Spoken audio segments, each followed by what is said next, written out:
Você já ouviu a risada de quem deveria te amar ecoando pela sua própria casa enquanto te humilham? Já sentiu o gosto amargo de perceber que criou monstros no lugar de filhos? Eu sim. E posso te contar exatamente como transformei essa dor numa lição que eles jamais esquecerão. Era março de 2022, um sábado abafado desses que São Paulo insiste em ter mesmo no outono. Eu havia preparado estrogonofe, aquele mesmo que fazia desde que eram pequenos, com champignon fresquinho do mercadão e creme de leite batido na hora. A mesa estava posta com a toalha bordada que ganhei no meu casamento, as taças de cristal que uso só em ocasiões especiais, porque aquela era especial mesmo. Meus 3 filhos tinham conseguido promoções na mesma empresa. Que orgulho, não é? Que mãe não ficaria radiante? Roberto chegou primeiro, sempre pontual quando se trata de comida grátis. Aos 45 anos, meu filho mais velho tinha desenvolvido aquela barriga de executivo bem-sucedido e o ar de superioridade que vem junto.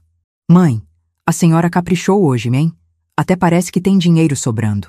A primeira cutucada. Eu sorri, como sempre fazia. Marcelo e André vieram logo depois, as famílias a tiracolo.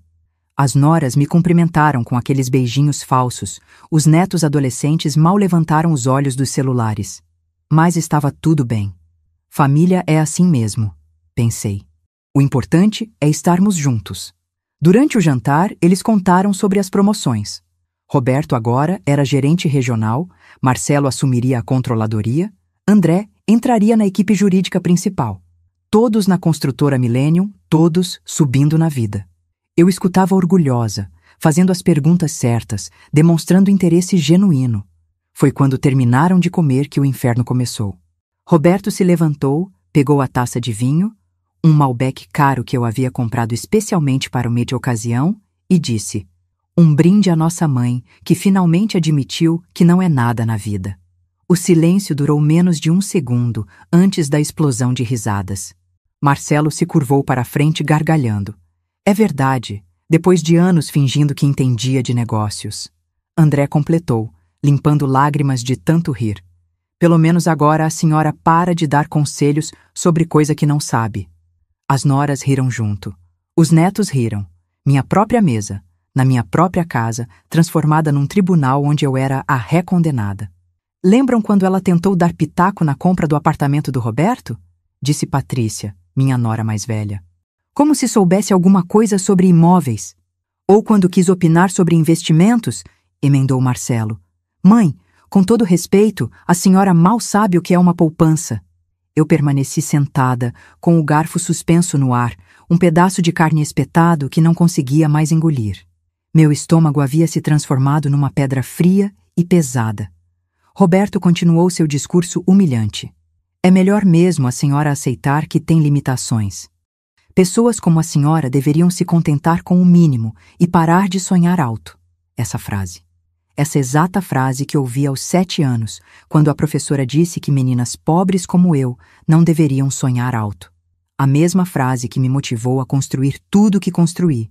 E agora, 60 anos depois, meu próprio filho a jogava na minha cara. A gente só quer que a senhora seja realista, mãe, disse André, fingindo gentileza. Aceitar sua condição e parar de se meter onde não é chamada. Foi nesse momento que senti algo mudar dentro de mim. Uma frieza que começou na base do crânio e desceu pela espinha como gelo derretendo. Pela primeira vez em décadas, minha máscara de mãe submissa começou a rachar, porque eles não sabiam. Não faziam a menor ideia de quem realmente estava sentada naquela cabeceira de mesa, cortando estrogonofe com mãos que já assinaram contratos de milhões. Não sabiam que a coitadinha que vivia pedindo ajudinha era Conceição Oliveira, a CO da CO. Empreendimentos. A mesma empresa-mãe que controlava a construtora Millennium, onde eles acabavam de ser promovidos. Engoli o pedaço de carne que estava na minha boca, bebi um gole de vinho e sorri. Vocês têm razão, disse, com a voz mais doce que consegui fabricar. Uma mulher da minha idade deve mesmo conhecer seu lugar. Eles aplaudiram. Literalmente aplaudiram. E foi nesse momento que a verdadeira Conceição acordou. Para entender o que aconteceu naquela mesa, Você precisa conhecer a vida dupla que eu levava há mais de 20 anos. Uma vida tão bem construída que nem meus próprios filhos suspeitavam da verdade. Para eles, eu era Conceição Santos Oliveira, viúva de 65 anos que morava numa casa simples no Jabaquara, dirigia um Corsa 2010 e vivia da pensão do marido mais uma aposentadoriazinha de professora municipal. Uma mulher que comprava roupa no Brás, fazia supermercado no atacado e sempre pedia uma ajudinha quando a conta de luz vinha alta. Essa Conceição usava chinelos de dedo pela casa, assistia a novela das 6 religiosamente e guardava moedinhas num pote de café vazio. Reclamava do preço da gasolina, pechinchava no sacolão e falava sobre esses preços absurdos sempre que saíamos para comer fora. O que era raro, porque não estava sobrando. Era uma performance tão perfeita que eu mesma às vezes esquecia que era mentira. A verdadeira Conceição era outra pessoa completamente. Uma que usava terninho Armani, dirigia BMW blindado e comandava reuniões em escritórios do Itaim Bibi. Uma que havia começado com um único terreno herdado do pai nos anos 80 e construído um império imobiliário que hoje valia mais de 50 milhões. Quando meu marido morreu, em 2001, eu tive uma escolha. Podia revelar nossa riqueza real aos filhos, porque José sempre soube, sempre foi meu sócio silencioso. Ou podia protegê-los da corrupção que o dinheiro fácil traz. Escolhi protegê-los. Acreditei que era amor. Que piada amarga. Durante a semana, eu era a CEO da CO Empreendimentos. Analisava projetos, assinava contratos, tomava decisões que afetavam centenas de empregos. Nos fins de semana, voltava para casa e fingia dificuldade para entender a conta de telefone. Ai, meu filho, você pode olhar isso para mim? Não entendo essas coisas modernas. Eles adoravam me explicar o básico. Sentiam-se importantes, superiores. Roberto, principalmente, sempre teve esse ar professoral, condescendente. Mãe, é assim que funciona o cartão de crédito. Mãe, deixa que eu cuido disso, a senhora não precisa se preocupar. Eu deixava. Por 20 anos, deixei que acreditassem que eram os inteligentes da família, que tinham puxado ao pai, enquanto eu era apenas uma decoração familiar bem intencionada, mas limitada.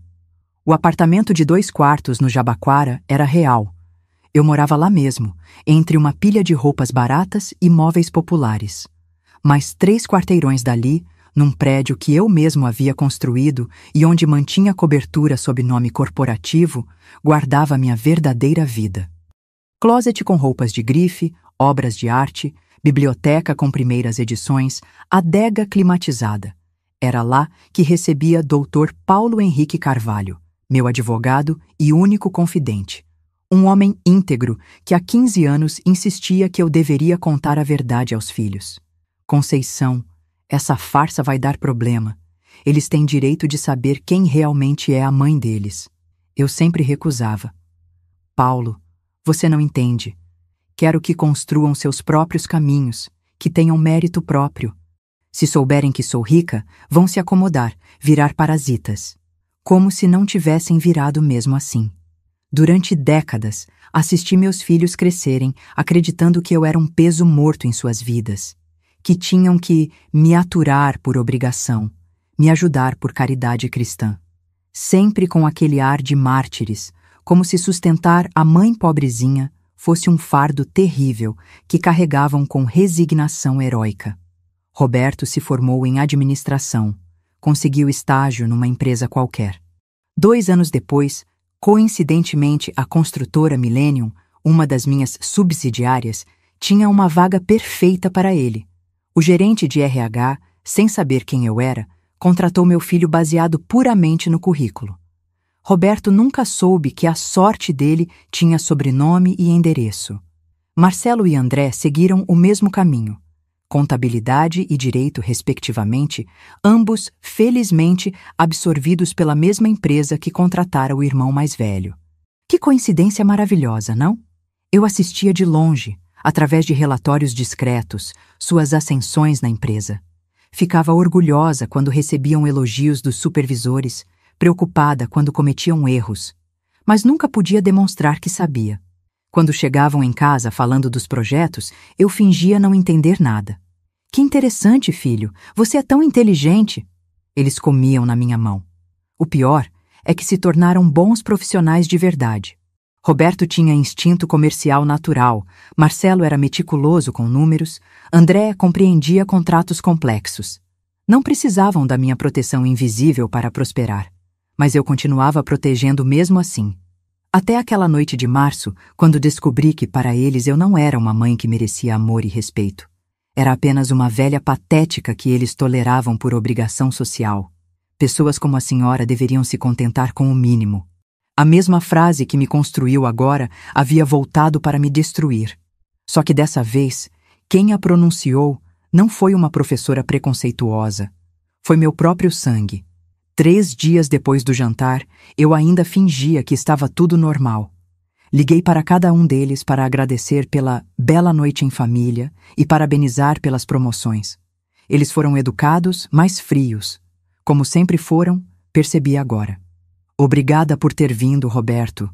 Adorei conhecer os detalhes do seu novo cargo. Imagina, mãe. Foi bom mesmo. A senhora fez um estrogonofe delicioso, educado, distante, como se falasse com uma vizinha prestativa. Na quarta-feira seguinte, Roberto ligou. Mãe, a senhora tem uns minutinhos? Queria conversar sobre uma coisa importante. Meu coração deu um pulo. Talvez tivesse exagerado na interpretação. Talvez quisesse se desculpar, explicar que a brincadeira tinha sido de mau gosto. Claro, meu filho. Quer vir aqui em casa? Faça um café. Na verdade, é melhor a senhora vir até a minha casa. O Marcelo e o André vão estar aqui também. É sobre... bem, sobre o futuro da senhora. Sobre meu futuro. Que interessante. Cheguei ao apartamento do Roberto às 3 da tarde, dirigindo meu Corsa e vestindo uma blusa simples da C&A. Eles estavam todos na sala, com expressões sérias que tentavam disfarçar como preocupação amorosa. Senta aqui, mãe, disse André, batendo no sofá ao lado dele. A gente quer conversar sobre algumas possibilidades para melhorar sua qualidade de vida. Roberto pegou uma pasta em cima da mesa de centro. Dentro, panfletos coloridos e impressos de computador, todos de casas de repouso. Meu sangue gelou. Mãe, não é nada definitivo, começou Roberto com aquele tom condescendente que eu conhecia tão bem. Mas a gente tem pensado que talvez a senhora esteja meio sozinha demais naquela casa. É, concordou Marcelo. A senhora já tem 65 anos e depois da morte do papai... Foram quase 22 anos, Marcelo, interrompi. Exato, muito tempo sozinha, não é saudável. André se inclinou para a frente, adotando seu melhor tom de advogado convincente. Olha só esses lugares, mãe. Tem atividades, pessoas da sua idade, assistência médica 24 horas. Peguei um dos panfletos. Casa de Repouso São Vicente. No verso, uma tabela de preços. R$ 600 por mês. O mais barato da pilha. A gente já foi visitar alguns, disse Roberto. Este aqui é muito bom.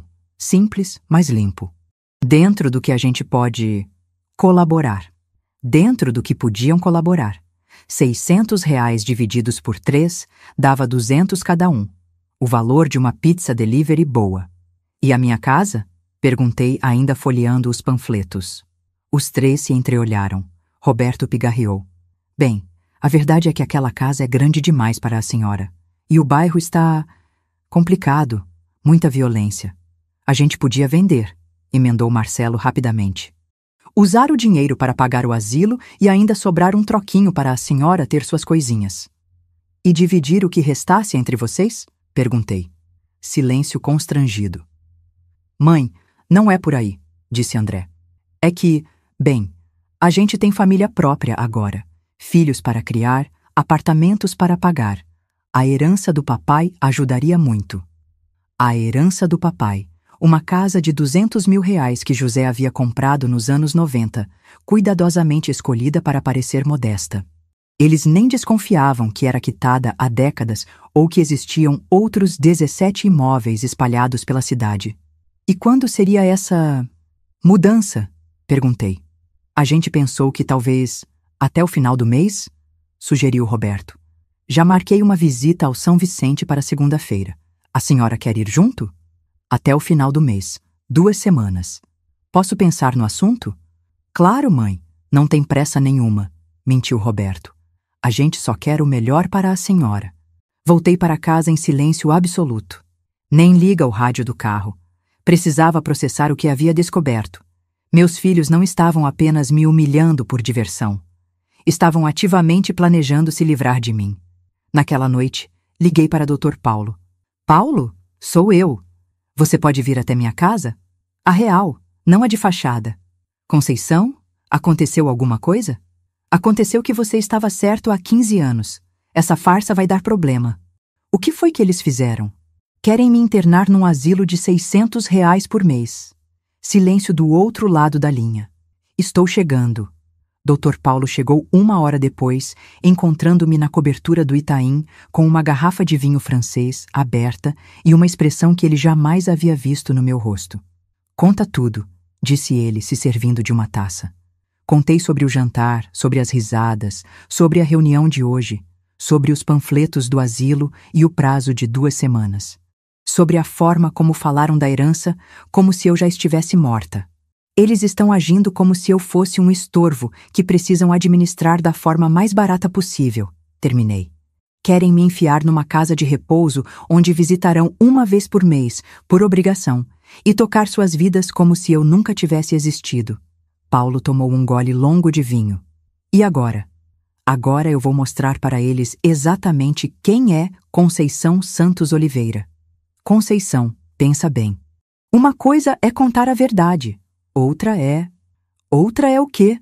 Você está pensando em vingança. Sorri pela primeira vez em 3 dias.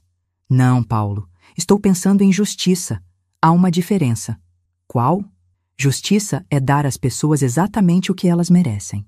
Naquela noite, pela primeira vez em 20 anos, não consegui dormir pensando nos meus filhos. Mas dessa vez, não era preocupação maternal que me mantinha acordada. Era planejamento estratégico. A partir daquela quinta-feira, me transformei numa pessoa que meus filhos jamais poderiam imaginar. Uma investigadora profissional da própria família. Durante 20 anos fingi ser burra. Agora ia usar toda a minha inteligência empresarial para dissecar suas vidas. Liguei para Dr. Paulo na sexta de manhã. Preciso de todos os relatórios da Millennium dos últimos 6 meses. Performance, frequência, gastos corporativos, tudo que você conseguir sem levantar suspeitas. Conceição, isso não me parece boa ideia. Paulo, você é meu sócio há 15 anos. Eu nunca te pedi nada antiético. Só quero saber se meus filhos são funcionários exemplares como pensam que são. Silêncio. Então, te mando por e-mail em 2 horas. Enquanto aguardava, comecei minha própria investigação doméstica. Durante anos, Roberto deixava coisas na minha casa quando vinha me visitar. Carregador de celular, óculos de sol, até notebook algumas vezes. Nunca desconfiou que eu sabia mexer em computador. Na gaveta do meu quarto, a real, na cobertura, encontrei um carregador iPhone que ele havia esquecido há 1 mês. O celular ainda estava com ele, claro, mas eu tinha outros planos. Sábado à tarde, liguei para Roberto. Meu filho, você pode vir aqui rapidinho? Estou com problema na torneira da cozinha e não consigo ligar para o encanador. Ah, mãe, logo hoje? Estava querendo assistir o jogo com o pessoal. Por favor, é só uma olhadinha. Deve ser coisa simples. Ele chegou meia hora depois, de cara amarrada. Enquanto ele consertava a torneira, que não tinha problema algum, obviamente, ofereci um café. Quer carregar seu celular enquanto está aqui? Sei que você esqueceu o carregador esses dias. Ah, verdade. Obrigado, mãe. Está quase no 0. Perfeito.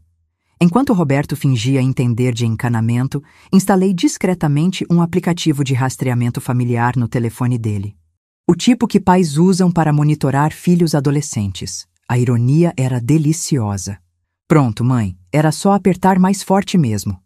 Ai, que inteligente você é. Eu jamais saberia disso. Ele sorriu com aquela superioridade condescendente que já me dava náusea. Imagina, mãe. Para isso que serve ter filho homem, né? Domingo, os e-mails do Dr. Paulo chegaram. Abri os arquivos na minha mesa do escritório doméstico com 2 telas de computador e impressora a laser, equipamentos que a Conceição pobrezinha jamais poderia ter. O que descobri me deixou interessada. Roberto, o gerente regional exemplar, tinha 23% de faltas não justificadas nos últimos 6 meses. Chegadas após 10 horas registradas 15 vezes. Saídas antes das 16 horas em pelo menos 12 ocasiões. Para alguém que deveria trabalhar das 8 horas às 18 horas, era impressionante. Marcelo, o contador meticuloso, havia usado o cartão corporativo 47 vezes para despesas questionáveis. Almoços de R$ 200, combustível em postos próximos à sua casa, até compras em farmácia. Tudo classificado como despesa de representação ou uso corporativo. André, o advogado sério, mantinha reuniões particulares constantes durante o horário comercial.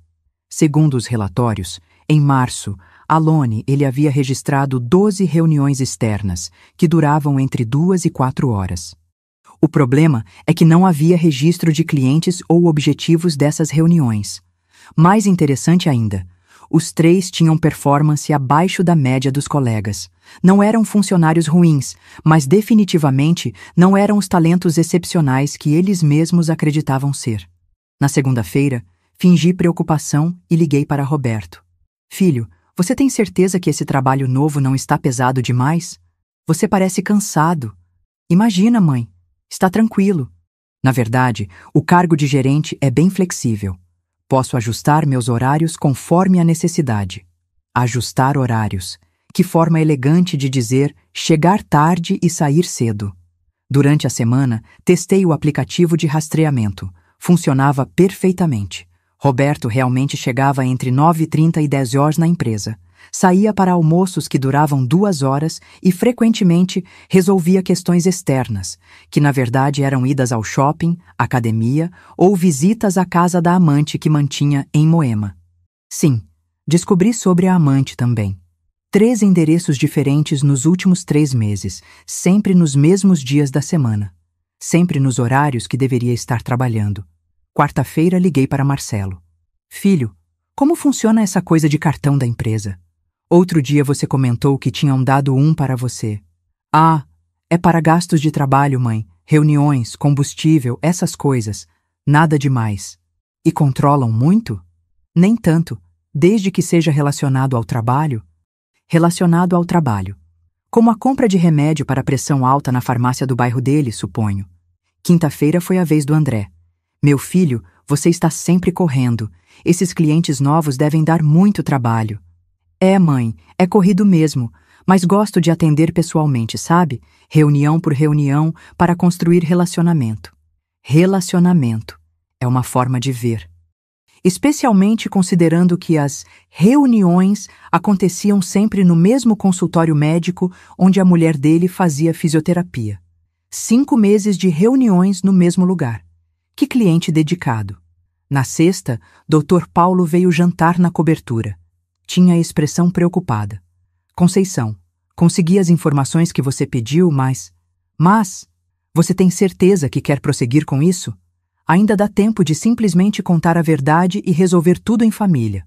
Paulo, na segunda-feira eles vão me levar para conhecer o asilo. Como você sabe? Roberto ligou hoje confirmando. Marcou para as 14 horas. Ele disse que é melhor resolver logo essa questão para todos ficarem tranquilos. Paulo suspirou. E qual é o seu plano?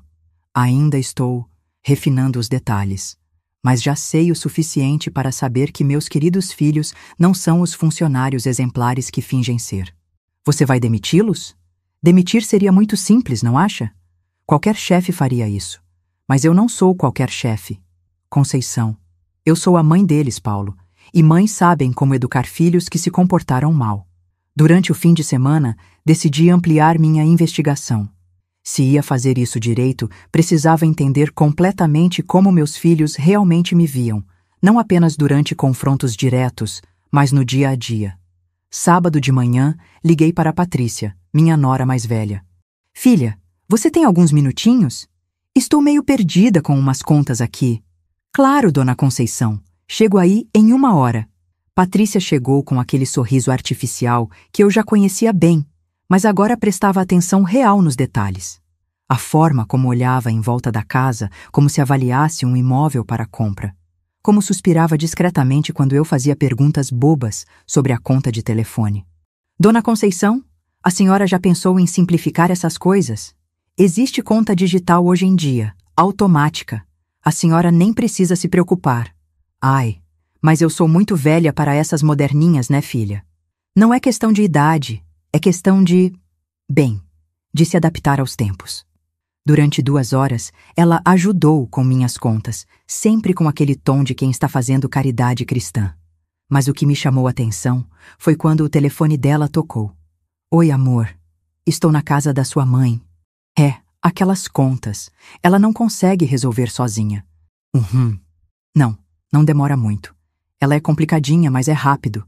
Daqui 1 hora eu estou aí. Complicadinha. Interessante. Quando ela desligou, perguntei. Era o Roberto? Era sim. Ele está em casa com as crianças. Que bom que vocês se ajudam assim. Família é tudo, né? Com certeza, Dona Conceição. A senhora pode contar sempre com a gente. Depois que ela saiu, fiquei pensando naquele tom. Complicadinha. Como se eu fosse uma criança difícil que precisava ser gerenciada. Domingo, usei uma estratégia diferente. Liguei para Marcelo e fingi estar passando mal. Filho, será que você pode vir aqui? Estou me sentindo meio estranha, tonta. Mãe, é sério? Quer que eu leve no hospital? Não, acho que é só pressão baixa, mas estava meio sozinha e fiquei preocupada. Ele chegou em 20 minutos, genuinamente preocupado. Por um momento, senti uma pontada de culpa. Talvez estivesse exagerando, talvez ainda houvesse salvação para nossa relação. Até ele atender uma ligação na minha cozinha. Oi, benzinho. Não, é a minha mãe. Está com uma de suas crises de carência. Você sabe como ela é. Sempre inventando probleminha para chamar atenção. Não demoro, não. É só fazer presença aqui uns minutinhos e fingir que estou preocupado. Fingir que estava preocupado. Quando voltou para a sala, estava sorrindo carinhosamente. Como você está se sentindo agora, mãe? Ah, melhor. Deve ter sido só um susto mesmo. A senhora precisa se cuidar mais. Comer direito, não ficar se preocupando com besteira. Besteira. Como as contas que ele mesmo me ajudava a entender, fingindo paciência angelical. Marcelo, posso te fazer uma pergunta? Claro, mãe. Você me acha um peso na vida de vocês? Ele pareceu genuinamente surpreso. Mãe, como você pode pensar isso? Não sei. Às vezes tenho a impressão de que incomodo demais. Você nunca incomoda. A gente só quer cuidar da senhora. É nossa obrigação. Obrigação. Não amor, não carinho. Obrigação. E sobre aquela conversa de quarta-feira, sobre o asilo. Mãe, a gente só estava pensando no seu bem-estar. Não é nada forçado. Se a senhora não quiser. Mas vocês acham que seria melhor? Pausa longa. Bem, seria uma forma de a senhora ter mais companhia. Pessoas da sua idade, atividades. E vocês visitariam? Claro, todo fim de semana. Mentira. Eu sabia que era mentira porque conhecia meus filhos. Roberto mal vinha na minha casa 1 vez por mês, mesmo eu morando a 20 minutos de distância. A perspectiva de dirigir até um asilo no fim do mundo para visitar a mãe complicadinha? Talvez no Natal. Naquela noite, liguei para a recepcionista da construtora Millennium. Não para a empresa principal, mas para uma terceirizada que cuidava da limpeza. Era uma forma de obter informações sem despertar suspeitas. Boa noite, sou Conceição, mãe do Roberto Oliveira que trabalha aí. Ele esqueceu umas chaves hoje e não consegui falar com ele. A senhora sabe se ele ainda está no escritório? Ah, Dona Conceição, que coincidência, eu estava aqui limpando a sala dele agora há pouco. Mas o seu Roberto saiu cedinho hoje, viu? Umas 3 horas da tarde. 3 horas da tarde numa sexta-feira. Ah, que pena. Ele não comentou onde ia? Não, mas pela pressa que estava, devia ser coisa importante mesmo. Até deixou a mesa bagunçada, coisa que ele nunca faz. Coisa importante, claro. A reunião semanal em Moema. E a senhora conhece meus outros filhos também? O Marcelo e o André? Conheço, sim. Que filhos educados a senhora tem. Sempre cumprimentam a gente, perguntam da família. É mesmo? É sim. Outro dia o Marcelo até me deu uma gorjeta para comprar um lanche para minha filhinha. Disse que era do cartão da empresa mesmo, que não fazia diferença. Cartão da empresa. Para dar gorjeta à funcionária de limpeza. Que generoso com o dinheiro dos outros. E o André? Como ele anda? Ah, aquele é um trabalhador. Sempre correndo para lá e para cá. Reunião todo dia quase. A senhora deve ficar orgulhosa. Fico mesmo. Eles sempre foram muito dedicados. Segunda-feira de manhã, me arrumei como a Conceição pobrezinha e esperei Roberto me buscar para a visita ao asilo. Ele chegou pontual, dirigindo a BMW que comprara com muito esforço, sem saber que eu havia financiado indiretamente através de bônus corporativos. Bom dia, mãe. Pronta para conhecer sua nova casa? Nova casa, como se fosse uma mudança voluntária e animadora. Durante o trajeto, ele falou sobre os benefícios do lugar. A senhora vai ver, mãe. É muito organizado, tem enfermeira 24 horas, as refeições são balanceadas. E o preço? A gente se vira, mãe. Entre eu, o Marcelo e o André, damos conta tranquilo. R$ 200 por mês, cada um, para se livrar da mãe para sempre. O asilo era exatamente o que eu esperava. Corredor com cheiro de desinfetante, enfermeiras sobrecarregadas, velhinhos abandonados assistindo televisão com volume alto demais. A diretora, uma mulher de 50 anos com sorriso comercial, nos recebeu na entrada. Dona Conceição, que prazer conhecê-la. Roberto me contou muito sobre a senhora. Espero que coisas boas, respondi. Claro, ele disse que a senhora é uma pessoa muito tranquila. Isso é ótimo aqui no São Vicente. Temos uma rotina bem estruturada para residentes como a senhora. Residentes como eu. Velhos descartados pelas famílias. Ela nos mostrou os quartos, minúsculos, com 2 camas, um armário e uma janela pequena. A senhora ficaria aqui com Dona Alzira. Ela é muito quietinha, quase não fala. Dona Alzira estava sentada na cama, olhando para a parede. Há quanto tempo estava ali? Havia quanto tempo ninguém a visitava? E as visitas? Perguntei. Liberadas aos fins de semana, das 14 horas às 17 horas. Bem flexível. 3 horas por semana. Para ver a mãe que criou você durante 45 anos. No refeitório, presenciamos a hora do almoço. Idosos sendo alimentados como bebês, outros comendo sozinhos em silêncio absoluto. Uma senhora chorava baixinho no canto. Ninguém prestava atenção. É sempre assim? Perguntei à diretora. Ah, Dona Helena ali está com saudade da família. Normal no começo, depois acostuma. Depois acostuma. Como se desistir de viver fosse um processo natural de adaptação. Roberto parecia satisfeito com o que via. O que acha, mãe?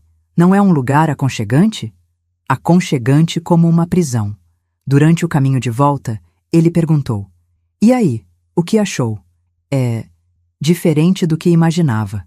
No bom sentido? Roberto, posso te fazer uma pergunta honesta? Claro, mãe. Você realmente acha que eu mereço terminar meus dias num lugar como aquele? Silêncio longo. Ele dirigia olhando fixo para a frente. Mãe, não é questão de merecer. É questão de praticidade. A senhora não pode ficar sozinha para sempre. E a gente não tem estrutura para cuidar de uma pessoa idosa. Eu tenho 65 anos, Roberto. Não 85. Eu sei, mas é melhor prevenir, né? E lá a senhora não vai estar sozinha. Não vou estar sozinha. Vou estar abandonada, mas não sozinha. Quando chegamos na minha casa, Roberto beijou meu rosto com aquele beijo protocolar de sempre. Pensa com carinho, mãe. A gente só quer seu bem. Meu bem. R$ 200 por mês para cada um dos filhos que eu criei. Naquela noite, na cobertura, abri uma garrafa de vinho e fiz algumas ligações importantes. Era hora de parar de investigar e começar a agir. Terça-feira de manhã, acordei às 5 da madrugada. Não porque o despertador tocou, mas porque minha mente estava clara pela primeira vez em semanas. Sabia exatamente o que precisava fazer. Liguei para Dr. Paulo às 7 em ponto. Paulo, preciso agendar uma auditoria na Millennium. Conceição, você tem certeza disso? Nunca tive tanta certeza de nada na vida. Quando? Próxima sexta-feira. E Paulo? Sim? Quero que seja surpresa. Ninguém pode saber que está acontecendo até a hora. Isso é irregular. Paulo, sou dona de 73% das ações da empresa. Posso fazer auditoria quando quiser. Tecnicamente sim, mas não há mas. É sexta-feira ou sexta-feira. Silêncio.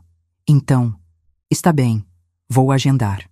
Durante a tarde, sentei no meu escritório particular e comecei a organizar tudo o que havia descoberto. Não era apenas sobre as irregularidades dos meus filhos, embora elas fossem substanciais. Era sobre construir um caso perfeito, irrefutável, que deixasse claro para qualquer pessoa sensata que eles não mereciam continuar na empresa. Faltas injustificadas de Roberto, 23% em 6 meses. Na empresa privada, isso daria justa causa em qualquer lugar. Gastos irregulares do Marcelo, 12.347 em 6 meses, classificados incorretamente como despesas corporativas. Isso era fraude corporativa. Reuniões externas do André, 72 horas por mês, sem comprovação de atividade profissional. Isso era abandono de cargo, mas mais importante que os números era o padrão. Meus 3 filhos tinham se acomodado porque acreditavam que eram intocáveis. Funcionários especiais que podiam se dar ao luxo de trabalhar meio período porque tinham talento natural. Naquela tarde, decidi fazer um teste. Liguei para Roberto. Filho, você pode me buscar amanhã para irmos ao banco? Preciso resolver umas coisas da conta poupança. Amanhã não dá, mãe. Tenho reunião importante de manhã. Mentira. Segundo o rastreador, ele tinha agendado a academia às 10 horas. Que horas é a reunião? Das 9 horas ao meio-dia. Bem puxado. Entendi. E à tarde? À tarde tenho que fazer umas visitas a clientes. Outra mentira. Às 14 ele estaria em Moema. Tudo bem, meu filho. Resolvo outro dia. Desculpa, mãe. Trabalho, né? A senhora entende. Entendo perfeitamente. Liguei para Marcelo.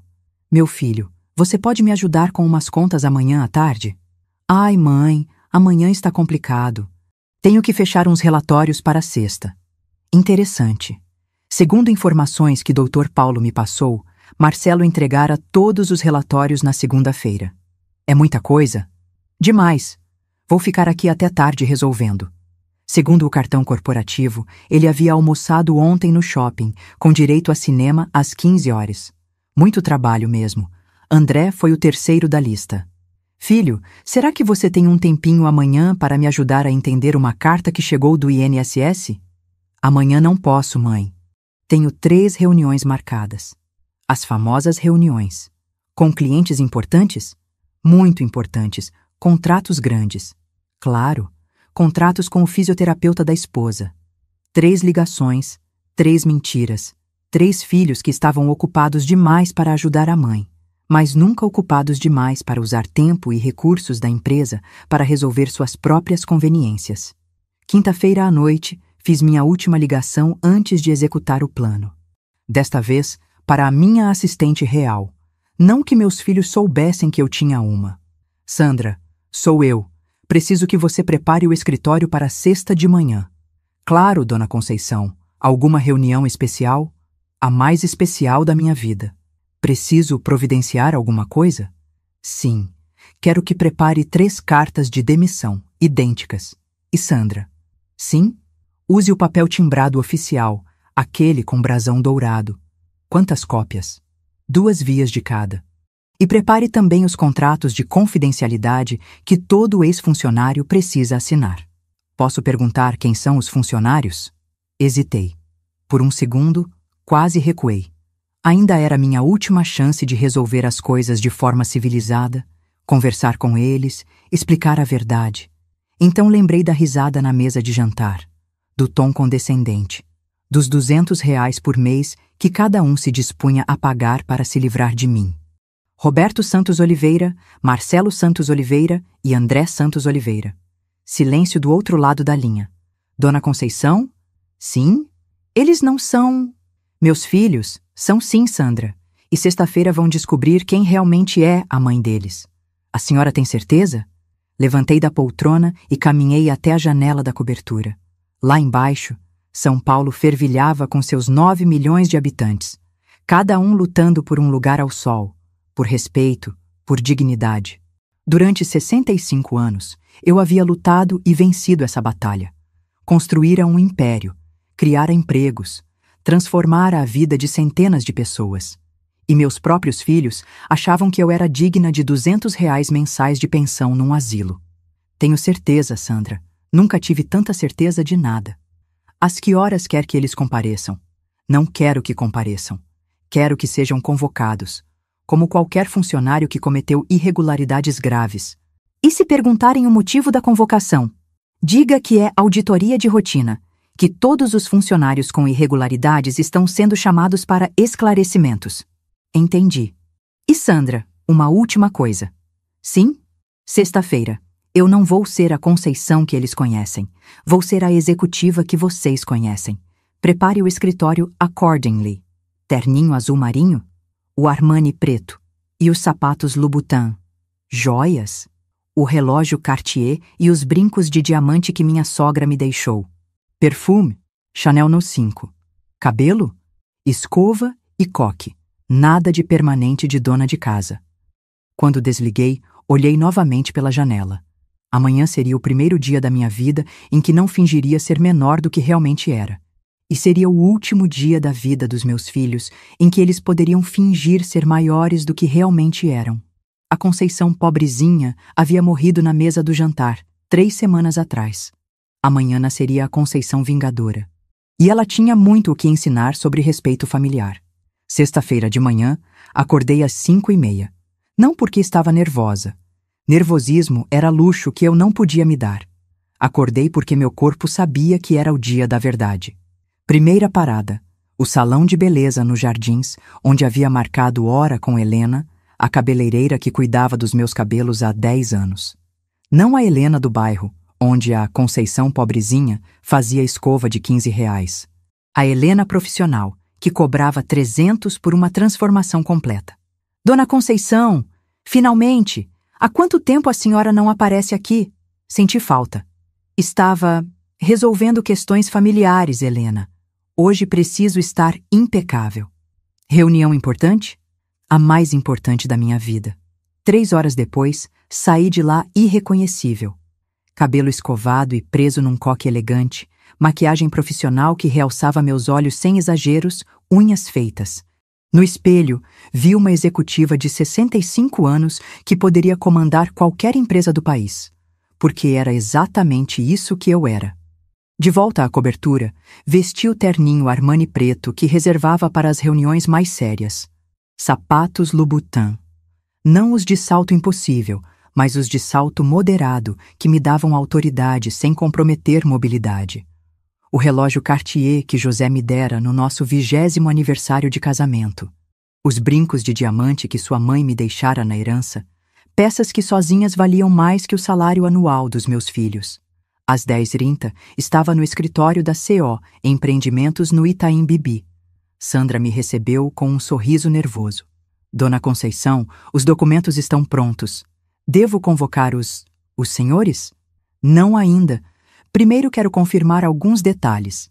Sentei na minha mesa presidencial, aquela de mogno maciço que ocupava metade da sala, e revisei os arquivos uma última vez. Tudo perfeito. Provas irrefutáveis, documentação completa, precedentes legais para demissão por justa causa. Às 11 horas, liguei para Dr. Paulo. Paulo, pode subir? Preciso que revise os documentos antes de começarmos. Ele entrou na sala 5 minutos depois, elegante como sempre em seu terno cinza, mas com expressão preocupada. Conceição, ainda acho que deveria conversar com eles antes de... Paulo, na sua opinião profissional, essas irregularidades justificariam demissão por justa causa em qualquer empresa? Ele suspirou, folheando os papéis. Justificariam. E se fossem funcionários comuns, sem qualquer relação pessoal comigo? Seriam demitidos sem discussão. Então por que deveria tratar meus filhos de forma diferente? Porque são seus filhos, Conceição. Exato, Paulo. São meus filhos. E uma mãe que não ensina consequências para as ações dos filhos não é uma boa mãe. Ele me olhou por longo tempo. Você mudou. Não mudei. Parei de fingir. Às 11h15, Sandra entrou com café fresco e uma pasta adicional. Dona Conceição, chegaram os relatórios que a senhora pediu ontem. Abri a pasta. Dentro, printouts das conversas de WhatsApp que um investigador particular havia conseguido para mim. Não foi barato, mas alguns investimentos valem cada centavo. Grupo: Irmãos Oliveira. Roberto, ontem, 22h47. Galera, segunda a gente resolve essa questão da mãe de uma vez. Marcelo, ontem, 22h48. Já era hora, não aguento mais essas ligações dela pedindo ajuda com besteira. André, ontem, 22h49. E ela aceitou visitar o asilo? Roberto, ontem, 22h50. Visitou sim, achou interessante. Traduzindo, aceitou que não tem escolha. Marcelo, ontem, 22h51. Quanto tempo vocês acham que vai demorar para ela se acostumar? Roberto, ontem, 22h52. Uns 2 meses, depois para de reclamar. André, ontem, 22h53. E a casa? Roberto, ontem, 22h54. Vendo assim que ela se mudar. Já falei com o corretor. Marcelo, ontem, 22h55. Dividimos em 3? Roberto, ontem, 22h56. Óbvio, a gente que bancou ela todos esses anos. André, ontem, 22h57. Verdade. Pelo menos agora vai dar para respirar. Roberto, ontem, 22h58. E não ter que fingir que ligamos para os probleminhas dela. Marcelo, ontem, 22h59. André, ontem, 23h10. Cruel, mas real. Roberto, ontem, 23h01. Família é família, mas tem limite, né? Marcelo, ontem, 23h02. Especialmente quando a pessoa insiste em ser peso morto. Parei de ler. Não porque estava chocada. Em 3 semanas havia amadurecido bastante em relação às decepções familiares. Parei porque tinha tudo o que precisava. Sandra, pode convocar os 3 para 14 horas. Como devo justificar? Diga que é auditoria de emergência. Irregularidades graves foram detectadas e precisam ser esclarecidas imediatamente. E se perguntarem especificamente que irregularidades? Diga que isso será discutido na reunião. Ao meio-dia, almocei sozinha na sala, revisando meu discurso mental. Não poderia haver hesitação, demonstração de fraqueza ou sentimentalismo. Era uma reunião corporativa lidando com funcionários problemáticos. O fato de serem meus filhos era coincidência. 13h30. Sandra bateu na porta. Dona Conceição, eles chegaram. Todos? Os 3 estão na sala de reunião. Como parecem? Nervosos. O Roberto perguntou 3 vezes qual é o problema. E você respondeu? Que a senhora explicaria tudo. Perfeito. Dê-me 5 minutos e os chame. 5 minutos depois, ouvi vozes no corredor. Vozes que eu conhecia desde que eram agudas e infantis, discutindo quem havia quebrado o vaso da sala ou comido a última fatia de bolo. Agora eram graves e adultas, mas com a mesma ansiedade de criança pega em flagrante. Não pode ser nada grave. A gente não fez nada, dizia André. Deve ser rotina mesmo, respondia Marcelo, mas sem convicção. Se fosse rotina, não seria emergência, né? Roberto soava irritado. Isso vai atrapalhar minha tarde toda. Sua tarde toda. Que incluía a visita de 2 horas em Moema. Sandra abriu a porta da minha sala. Dona Conceição, posso chamá-los? Pode. Respirei fundo. Era o momento. Em 15 segundos, veria as expressões dos meus filhos quando descobrissem quem realmente comandava suas vidas profissionais. Senhores, podem entrar. A primeira coisa que notei foi o silêncio absoluto. Um silêncio tão profundo que consegui ouvir o ar-condicionado central e o ruído distante e do trânsito lá embaixo.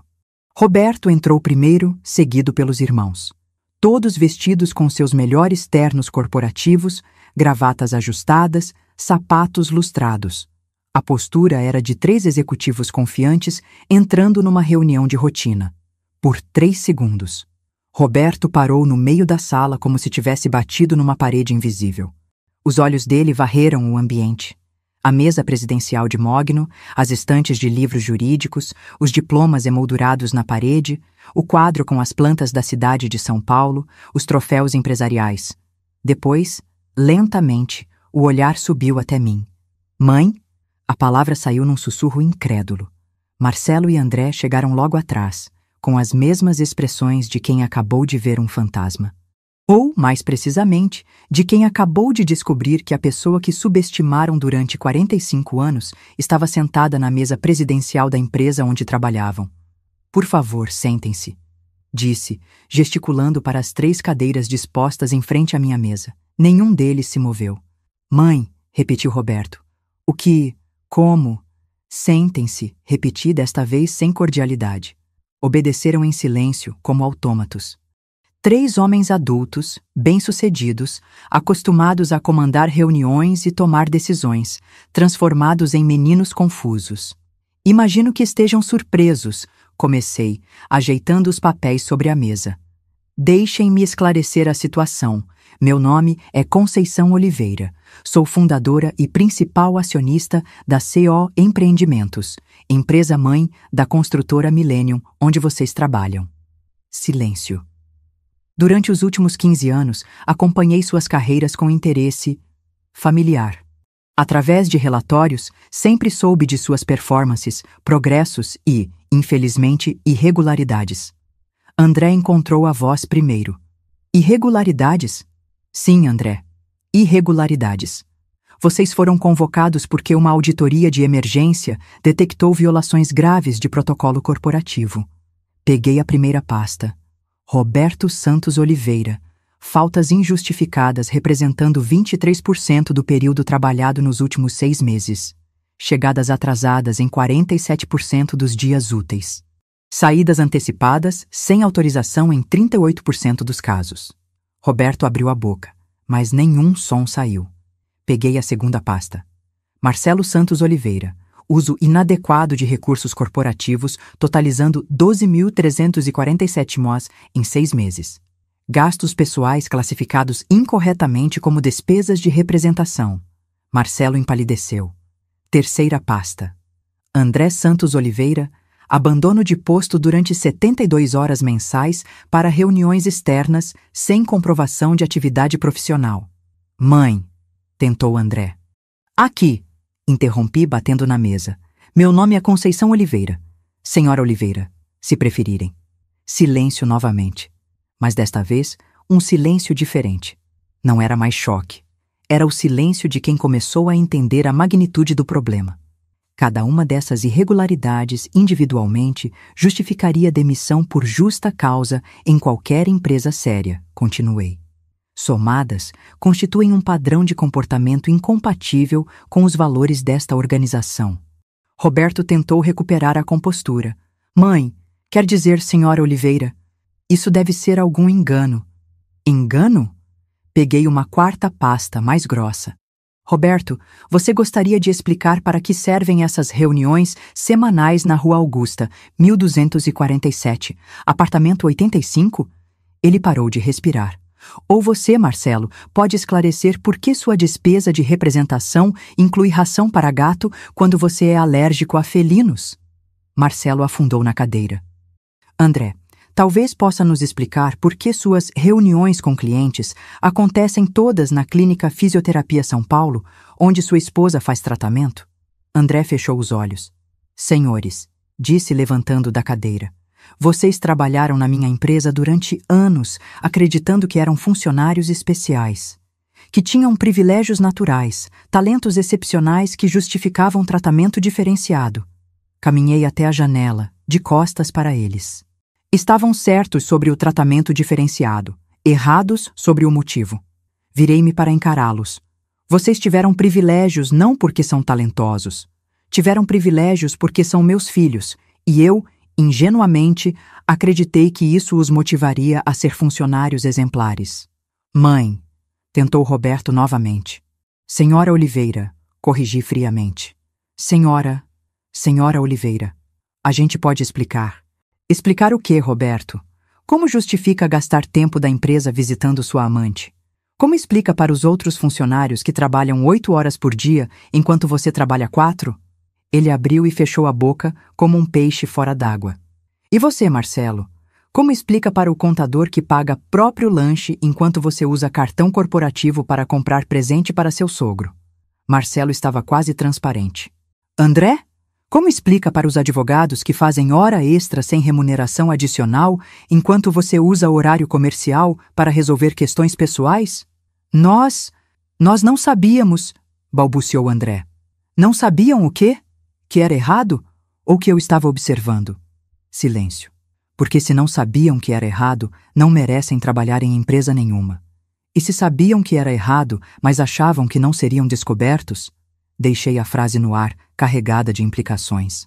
Bem, disse, voltando para minha cadeira, chegou a hora de vocês aprenderem sobre consequências.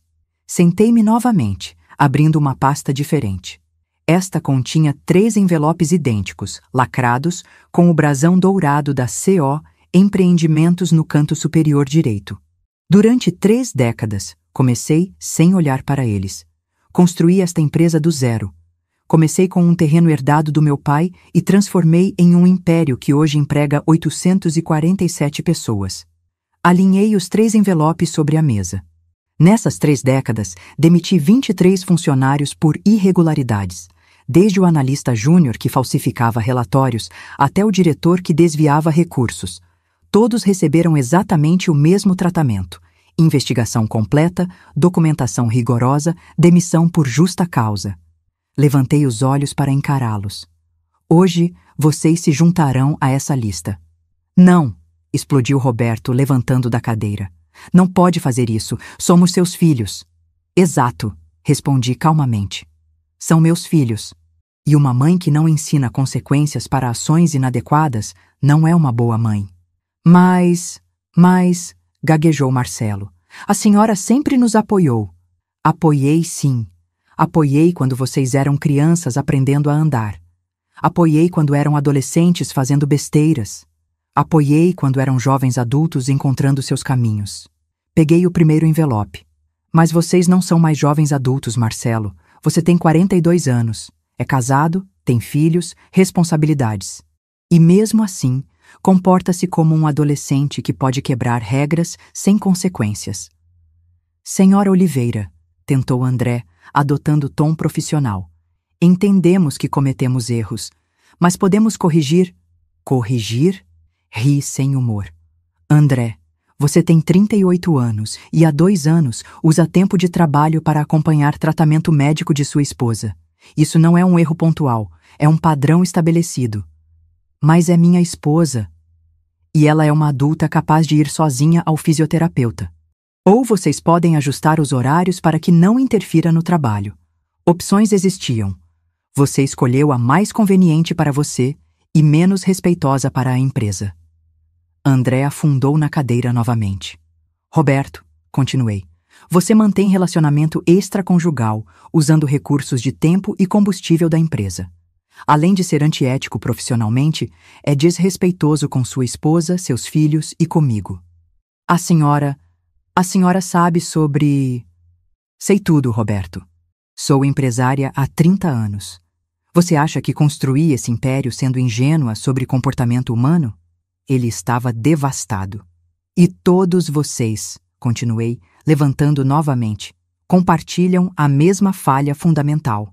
Acreditam que regras são para outros. Caminhei até a estante de livros, pegando um volume específico. Regulamento Interno da Construtora Millennium. Vocês receberam cópias quando foram contratados. Algum de vocês se deu ao trabalho de ler? Silêncio. Página 23. O cumprimento de horários é obrigatório para todos os funcionários, independente de cargo ou senioridade. Folheei algumas páginas. Página 31. Recursos corporativos devem ser utilizados exclusivamente para atividades relacionadas aos objetivos empresariais. Mais algumas páginas. Página 47. Atividades externas durante horário comercial requerem autorização prévia e justificativa documentada. Fechei o livro com força. O barulho ecoou pela sala como um tiro. Vocês não apenas violaram essas regras, vocês as ignoraram completamente, presumindo que sua condição de filhos da coitadinha que vive de pensão os tornava imunes às consequências. Roberto tentou uma última cartada. Mãe, por favor, sei que erramos, mas somos família. Família? Voltei para a mesa pegando uma quinta pasta. Vamos falar sobre família, Roberto. Abri a pasta, revelando os prints das conversas de WhatsApp. Pelo menos agora vai dar para respirar, li em voz alta, e não ter que fingir que ligamos para os probleminhas dela. Os três empalideceram simultaneamente. Família é família, mas tem limite, né? Especialmente quando a pessoa insiste em ser peso morto. Mãe, sussurrou André. Achou interessante. Traduzindo, aceitou que não tem escolha. Joguei as folhas sobre a mesa. Essa é a família que vocês querem invocar agora? A mesma família que planejava me internar em um asilo de R$ 600 por mês? A gente... Não era sério, tentou Marcelo. Não era sério? Peguei outra pasta. Contrato de visitação ao São Vicente Casa de Repouso, assinado por Roberto Santos Oliveira na segunda-feira passada. Primeira visita agendada para domingo. Roberto estava quase desmaiando. Proposta de venda do imóvel na Rua das Flores, 847, submetida à Imobiliária Central na terça-feira. Solicitante, Roberto Santos Oliveira. Procuração em nome de Conceição Santos Oliveira. Procuração que, por sinal, é falsa. Como a senhora sabe disso tudo? Gaguejou André. Por que, meu caro André? Eu não sou a velha confusa que vocês imaginam. Sou uma empresária que controla cada aspecto das minhas propriedades e investimentos. Voltei para minha cadeira, alinhando os 3 envelopes novamente. Vocês querem falar sobre família? Vamos falar. Uma família onde mãe de 65 anos é considerada peso morto. Onde filhos adultos mentem sobre compromissos de trabalho para evitar ajudar. Onde conversas privadas incluem piadas sobre probleminhas da mãe. Cada palavra era como uma lâmina. Essa família, senhores, já morreu. Morreu na mesa de jantar da minha casa 3 semanas atrás, quando vocês riram da minha suposta incompetência. Não sabíamos, tentou Roberto. Não sabiam o quê? Que eu seria capaz de entender que estavam me humilhando? Que eu teria inteligência suficiente para perceber desprezo quando visse? Levantei os 3 envelopes. Ou não sabiam que a coitadinha, que vocês tanto desprezavam, era na verdade a mulher que controlava seus destinos profissionais? Silêncio absoluto. Bem, agora sabem. Às 15h30, ainda não havia aberto nenhum dos envelopes. Os 3 permaneciam sentados em silêncio, parecendo mais novos do que realmente eram. Como meninos chamados na diretoria depois de uma travessura particularmente grave. Sandra bateu na porta. Dona Conceição, o Dr. Paulo chegou. Pode mandá-lo entrar. Dr. Paulo entrou na sala como sempre. Elegante, confiante, irradiando a autoridade tranquila de quem passou 30 anos resolvendo questões corporativas complexas. Mas quando viu meus filhos, sua expressão ficou solene. Boa tarde, senhores, disse, ocupando uma cadeira lateral. Boa tarde, murmuraram em uníssono como crianças educadas. Dr. Paulo é meu advogado pessoal e sócio minoritário da empresa, expliquei. Está aqui para testemunhar este procedimento e garantir que tudo seja conduzido dentro da legalidade. Paulo abriu sua pasta, removendo documentos oficiais. Senhores, antes de prosseguirmos, precisam entender que esta reunião está sendo gravada e registrada. Qualquer declaração feita aqui terá valor legal. Os 3 se entreolharam nervosamente. Além disso, continuou Paulo, foram preparados documentos de rescisão contratual e acordos de confidencialidade que precisarão assinar, independente do resultado desta reunião. Acordos de confidencialidade? Perguntou André, tentando recuperar alguma autoridade profissional. Sim, respondi. Vocês tiveram acesso privilegiado a informações sensíveis da empresa durante anos. Não podem usar esse conhecimento contra a organização. Mas somos seus filhos, tentou Roberto. Eram funcionários primeiro, cortei. E ex-funcionários não mantêm privilégios por laços familiares. Paulo pigarreou. Conceição, talvez devêssemos... Paulo, por favor, leia os termos dos acordos para que entendam o que estão assinando. Ele abriu outro documento. Cláusula 1ª. Os signatários comprometem-se a não divulgar informações confidenciais sobre estrutura, operações, clientes ou estratégias da CO, empreendimentos e subsidiárias. Pausa. Cláusula 2ª. Os signatários renunciam a qualquer direito de usar conhecimento adquirido durante período de emprego para benefício próprio ou de terceiros. Outra pausa. Cláusula 3ª. Violação deste acordo resultará em processo civil por danos materiais e morais, com pedido de indenização não inferior a R$500 mil. R$500 mil? Explodiu Marcelo. É o valor estimado do prejuízo que informações privilegiadas poderiam causar se usadas inadequadamente. Expliquei calmamente. Mas nós nunca irão, porque assinarão o acordo. André tentou argumentar. E se nos recusarmos a assinar? Então, disse Paulo, além da demissão por justa causa, enfrentarão processo por quebra de confiança fiduciária baseado nas irregularidades já documentadas.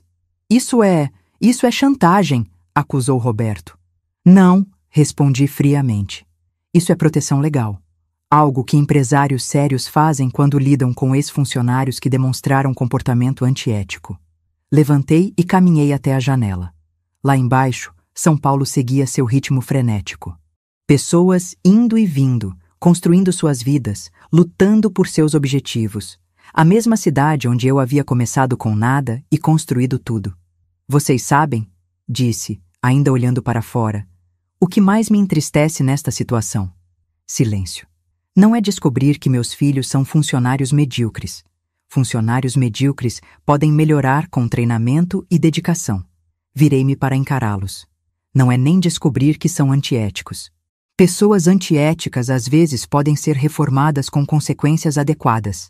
Voltei para minha cadeira. O que mais me entristece é descobrir que são covardes. A palavra pendurou no ar como lâmina. Covardes que mentem sobre compromissos para evitar ajudar a mãe. Covardes que riem da pessoa que os criou quando acreditam que ela não pode se defender. Covardes que planejam pelas costas internar essa pessoa em um asilo para se livrar do inconveniente. Roberto tentou protestar. Nós não. Vocês não o quê? Não são covardes? Então por que não tiveram coragem de conversar comigo diretamente sobre suas preocupações? Por que não disseram na minha cara que me consideravam incompetente? Porque não queríamos magoar, murmurou André. Mentira! A palavra saiu com força suficiente para fazê-los pular nas cadeiras. Não queríamos magoar? Vocês riram da minha cara na minha própria mesa. Silêncio constrangido. A verdade é que vocês não disseram na minha cara porque, no fundo, sabiam que estavam sendo cruéis. E covardes sempre preferem crueldade indireta. Peguei o primeiro envelope. Bem, acabou o tempo da crueldade indireta. Comecei a abrir o lacre. Roberto Santos Oliveira. Li formalmente. Por irregularidades graves e comportamento incompatível com os valores desta empresa, está demitido por justa causa, efetivo imediatamente. Roberto desmaiou. Literalmente desmaiou. Escorregou da cadeira e desabou no chão como um boneco que perdeu os fios. André e Marcelo saltaram para ajudá-lo, enquanto Paulo correu para a mesa onde mantinha uma garrafa de água. Roberto! Roberto! Marcelo sacudia o irmão. Acorda!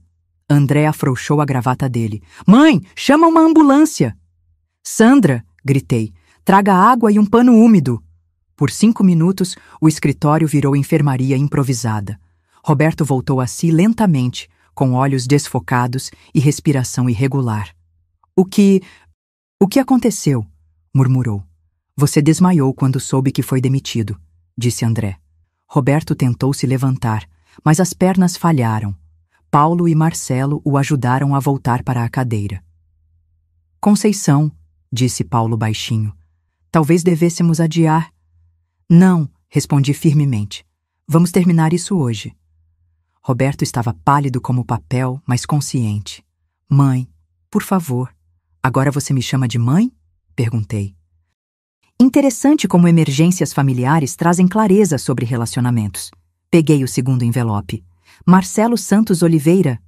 Não! Gritou Marcelo. Por favor, eu tenho filhos, tenho prestações. Eu também tinha filhos, Marcelo. 3, que planejavam me jogar em um asilo. Mas foi ideia do Roberto, eu só concordei. Roberto o olhou com ódio. Filho da puta! Roberto! Paulo interveio. Comportem-se. Comportem-se. Roberto riu amargamente.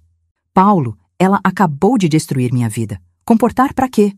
Para que ao menos saiam daqui com dignidade, respondi. Dignidade? Roberto tentou levantar novamente, conseguindo desta vez. A senhora quer falar de dignidade? A senhora mentiu para a gente durante 20 anos. Menti para protegê-los. Mentira! A senhora mentiu para se sentir superior, para rir da nossa cara, igual a gente fez com a senhora. Silêncio tenso. Talvez, admiti. Talvez você tenha razão. Talvez eu tenha mentido também por orgulho. Levantei os 3 envelopes. Mas há uma diferença crucial entre nossas mentiras, Roberto. Qual? As minhas não tentaram te humilhar, não tentaram te destruir, não tentaram te abandonar. Entreguei os 3 envelopes. As suas, sim. Às 16 horas, a sala estava envolta em um silêncio pesado como névoa. Meus 3 filhos seguravam seus envelopes de demissão como se fossem sentenças de morte. Em certo sentido, eram. Roberto havia parado de tremer, mas sua cor ainda não voltara ao normal. Marcelo chorava silenciosamente, lágrimas descendo pelo rosto sem que ele se desse ao trabalho de enxugá-las. André mantinha a postura rígida de advogado, mas via suas mãos tremerem quando achava que ninguém estava olhando. Agora, disse, ajeitando os papéis sobre a mesa, chegamos à parte mais educativa desta reunião. Educativa? Perguntou André, tentando manter alguma dignidade profissional. Sim, porque demissão é apenas a consequência profissional. Vocês também precisam entender as consequências familiares. Peguei uma pasta que havia reservado para este momento, a mais importante de todas. Durante 20 anos, fingi ser a Conceição pobrezinha para não corromper o caráter de vocês com dinheiro fácil. Queria que construíssem méritos próprios, que fossem homens íntegros. Abri a pasta, revelando documentos que eles nunca haviam visto. Falhei iredosamente. O primeiro documento era uma escritura. Roberto tentou ler por cima da mesa, mas estava muito longe. Esta é a escritura da casa onde moro. A casa que vocês planejavam vender para pagar minha internação. Girei o documento para que pudessem ver. Como podem observar, está quitada há 15 anos. Vale hoje não os 200 mil que imaginam, mas 800 mil. André engoliu seco. Segundo documento. Esta é a escritura de um sobrado no Paraíso que comprei em 1998. Aluguel mensal, R$ 4.500. Terceiro documento. Apartamento duplex na Vila Madalena. Aluguel mensal, R$ 6.000. Quarto, quinto, sexto, 17 propriedades no total. Cada documento caindo na mesa como uma bomba. Renda mensal apenas de aluguéis, R$ 73 mil. Marcelo parou de chorar. Não de emoção, mas de choque puro. Isso sem contar, continuei, os rendimentos da empresa que no ano passado me pagaram prolabore de 120 mil mensais. Silêncio absoluto. Total de renda mensal, R$ 193 mil. Por mês, senhores, todo mês. Roberto conseguiu articular uma palavra. Como? Como vocês acham, Roberto?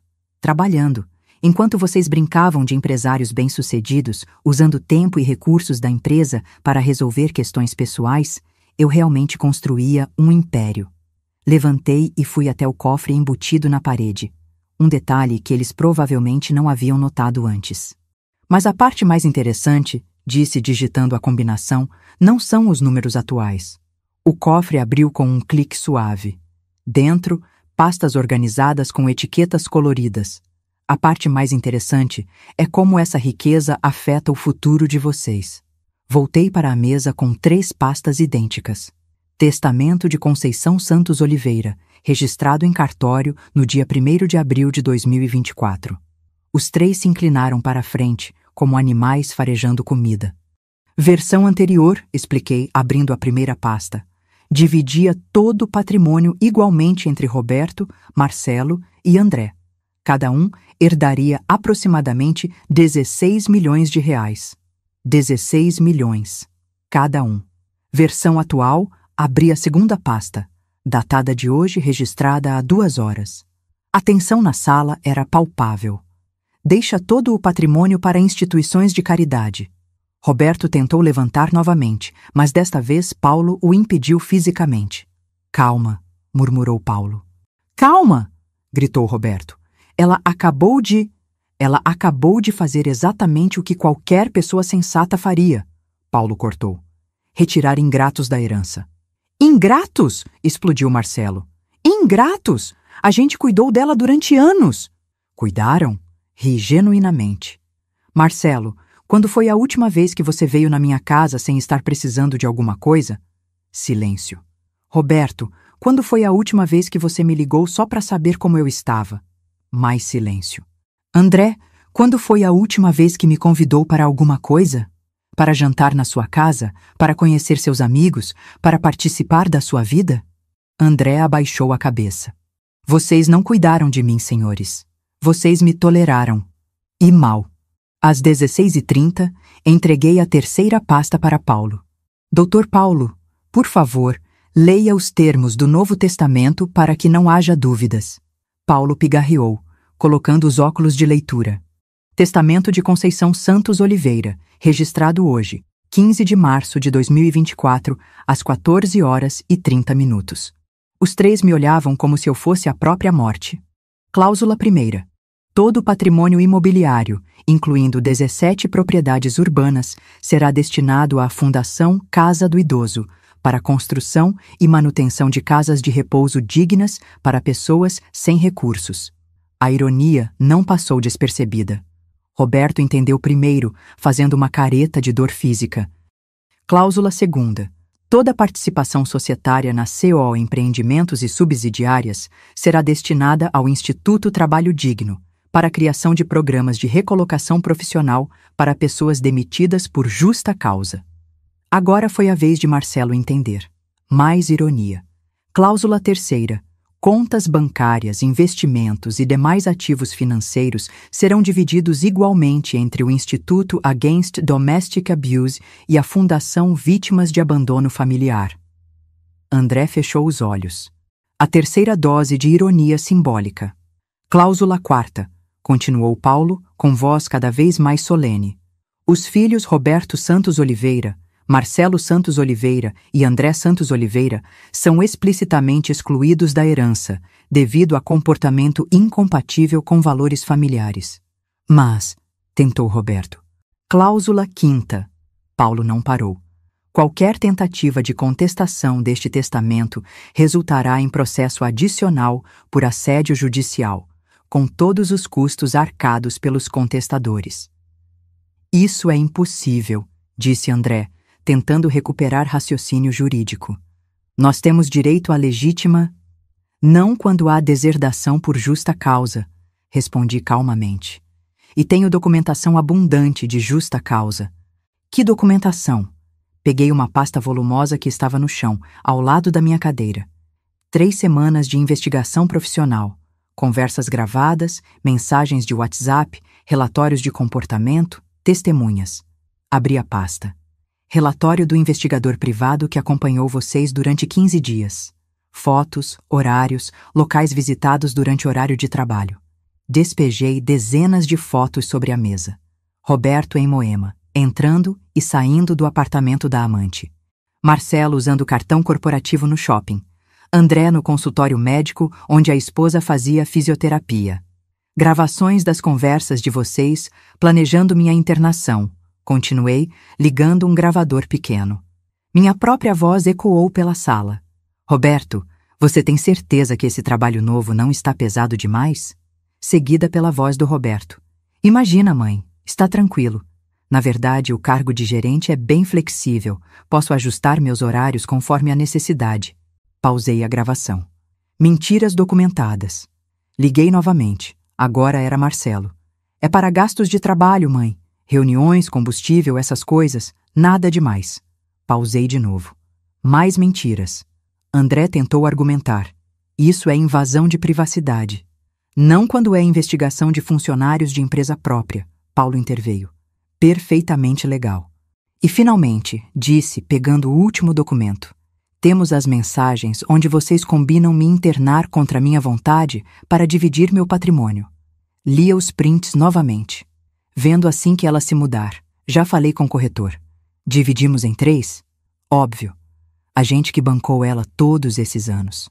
Isso constitui, explicou Paulo, conspiração para cárcere privado e apropriação indébita de patrimônio de pessoa idosa. Crimes federais. A realidade finalmente atingiu os 3 simultaneamente. Não eram apenas ex-funcionários, eram possíveis criminosos. Agora entendem, disse, recolhendo as fotos, por que o testamento foi alterado. Roberto tentou uma última cartada desesperada. Mãe, por favor, a gente pode corrigir isso, podemos voltar atrás, esquecer o asilo. Roberto, interrompi, vocês passaram 3 semanas planejando me tratar como lixo. 3 semanas. Não foi um momento de raiva, não foi uma decisão impulsiva. Foi planejamento meticuloso para se livrar de mim. Mas agora a gente sabe, tentou Marcelo. Sabe o quê? Que eu tenho dinheiro? Sabe há 15 minutos, Marcelo. Durante 65 anos, não sabiam e me trataram como peso morto. Não é verdade, murmurou André.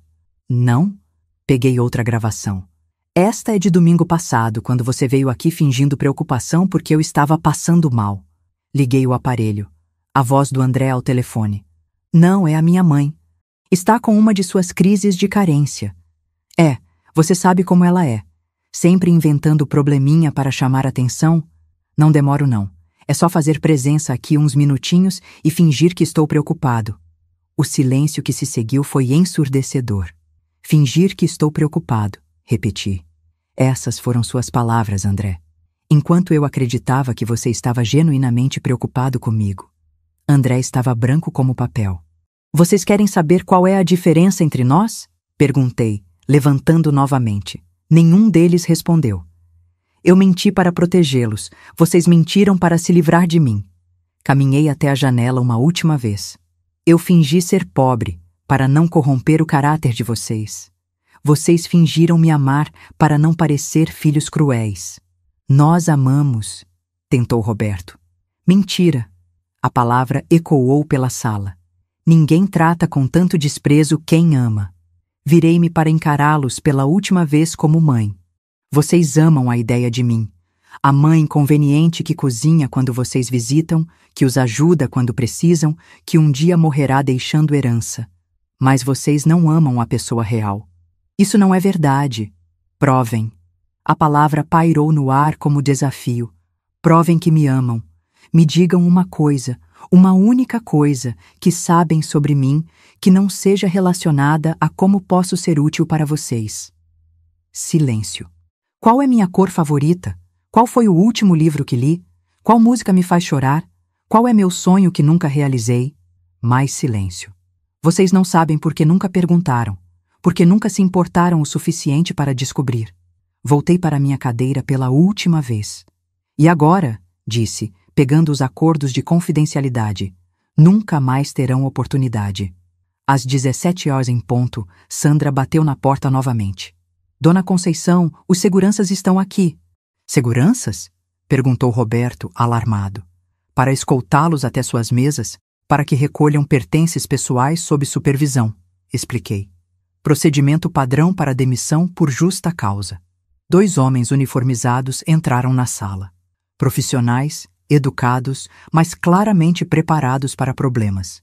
Senhores, disse o mais alto, precisamos acompanhá-los até seus postos de trabalho para recolhimento de itens pessoais. E depois? Perguntou André. Depois vocês serão escoltados até a saída. Seus crachás e cartões de acesso foram cancelados. Estamos sendo tratados como criminosos, protestou Marcelo. Estão sendo tratados como ex-funcionários demitidos por irregularidades graves, corrigi. Que tecnicamente é o que são. Roberto se levantou lentamente. Por um momento pensei que ia explodir, gritar, fazer uma cena. Em vez disso, olhou para mim com uma expressão que jamais esquecerei. A senhora ganhou, disse simplesmente.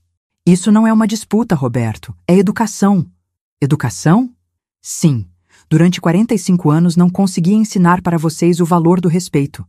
Hoje consegui. Ele riu amargamente. Através de humilhação e vingança? Através de consequências. A humilhação foi ideia de vocês, 3 semanas atrás. Eu apenas devolvi. Marcelo se juntou ao irmão, pegando o envelope de demissão. E agora? Agora vocês vão descobrir como é a vida real. Sem proteção familiar invisível, sem privilégios especiais, sem mãe para correr quando as coisas ficarem difíceis. A senhora realmente nunca mais quer nos ver? Perguntou André com voz embargada. Por um momento, apenas um momento, senti uma pontada do amor maternal antigo. Meus meninos, perdidos e assustados, pedindo perdão.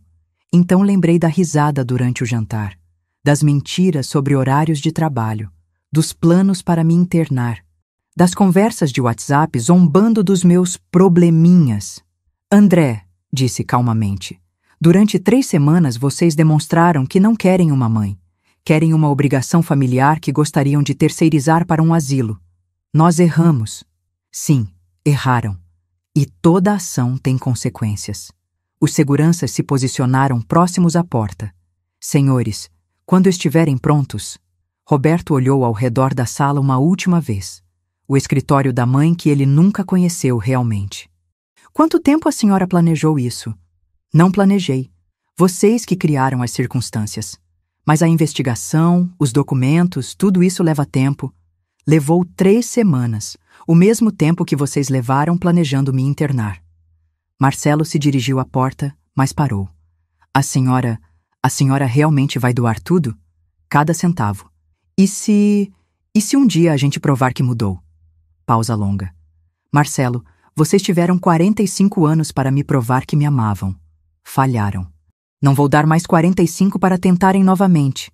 André foi o último a se dirigir à porta. Posso fazer uma pergunta? Pode. A senhora sente ódio? A pergunta me pegou desprevenida. Ódio? Analisei meus sentimentos cuidadosamente. Não, André, não sinto ódio. Então o quê? Decepção. Decepção profunda com homens que criei para ser melhores do que são. E isso tem volta? Olhei para ele, meu filho mais novo, o bebê que eu embalava cantando quando ele chorava, o menino que corria para meus braços quando se machucava, o adolescente que me pedia conselhos sobre garotas. André, disse gentilmente, vocês mataram a mãe que eu era. A Conceição que os amava incondicionalmente morreu quando descobri que esse amor era unilateral. Mas a mulher que está aqui agora é uma empresária lidando com ex-funcionários problemáticos que também, por coincidência, saíram do meu útero. A frase ecoou pela sala como sentença final. Boa tarde, senhores. Os seguranças os acompanharão. Eles saíram em silêncio. Roberto primeiro, caminhando como autômato. Marcelo chorava novamente. André olhou para trás uma última vez, como se esperasse que eu mudasse de ideia. Não mudei. A porta se fechou com um clique suave. Paulo e eu ficamos sozinhos na sala. Conceição, disse ele após longo silêncio. Tem certeza do que acabou de fazer? Olhei pela janela. Lá embaixo, 3 homens de terno saíam do prédio, escoltados por seguranças. Meus filhos, ex-filhos. Paulo, respondi. Pela primeira vez em 3 semanas tenho certeza absoluta de alguma coisa. Do quê? Sorri pela primeira vez desde o jantar fatídico. De que finalmente ensinei para eles o que significa ter uma mãe de verdade. E sabe qual foi a parte mais satisfatória? Eles finalmente me respeitaram. 3 meses depois, sentada na mesma cobertura onde planejei a vingança, posso te contar como é a vida depois que você destrói sua própria família. É silenciosa. Não o silêncio ruim, cheio de tensão, daqueles jantares forçados onde eu fingia gostar das piadas cruéis dos meus filhos. É um silêncio diferente, limpo. Como quando você finalmente para de escutar um ruído irritante que nem percebia que estava incomodando. Meu telefone não toca mais aos domingos com Roberto, verificando se eu estava bem. Tradução. Verificando se eu ainda estava viva para herdar depois. Não recebo mais ligações de Marcelo pedindo ajudinha com contas que ele mesmo poderia resolver. André não aparece mais fingindo preocupação quando na verdade só queria ter certeza de que eu não estava inventando probleminhas. A casa do Jabaquara, onde fingi morar por 20 anos, foi vendida em abril. Sim, eu mesma vendi. Por 1.100.000. Bem mais que os 800 mil que mencionei para eles. O dinheiro foi direto para a Fundação Casa do Idoso. Irônico, não? A casa que eles queriam vender para me internar agora vai construir lugares dignos para idosos de verdade. Não soube, através dos jornais corporativos, o que aconteceu com eles depois da demissão. Roberto conseguiu um emprego numa construtora menor, ganhando 1/3 do que ganhava comigo. Marcelo virou contador freelancer. Trabalho instável, sem os benefícios corporativos que tanto gostava de usar inadequadamente. André teve que fechar o escritório particular que mantinha e voltar a ser advogado associado. Como descobri isso? Porque São Paulo é uma cidade grande, mas o mercado corporativo é pequeno. Pessoas falam. E quando você é Conceição Oliveira, da CO Empreendimentos, as pessoas te contam as coisas. Dona Conceição, me disse Helena, uma executiva que encontrei num evento, vi que aqueles rapazes Oliveira que trabalharam na senhora, como eles estão? Família, né? Ex-família, respondi simplesmente. E ex-funcionários também. Ela pareceu surpresa, mas teve educação suficiente para não insistir. A verdade é que sinto alívio. Durante décadas, carreguei o peso de 3 adultos que se comportavam como adolescentes mimados. Preocupava-me constantemente. Será que Roberto estava sendo responsável no trabalho?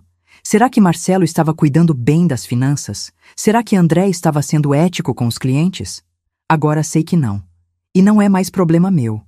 Mas seria mentira dizer que não há momentos difíceis. Semana passada, passei em frente a uma escola e vi um avô buscando o neto. O menino correu para ele gritando, "Vovô!", com aquela alegria pura que só criança tem. Por um segundo, apenas um segundo, senti uma pontada de algo que poderia ser arrependimento.